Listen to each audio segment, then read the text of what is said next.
買不起時光的衝刺，追不上後悔之時，忘掉我為了什麼想飛馳，用什麼追回往事。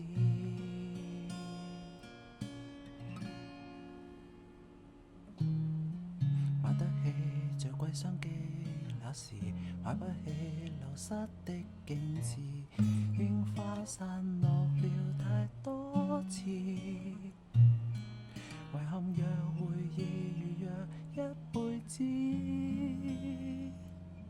菲林會如期如能制止，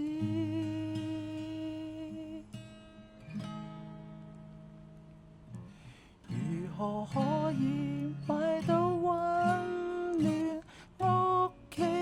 如何可以買到真正珍惜的你？幸福感、溫馨感、真心重要竟買不起，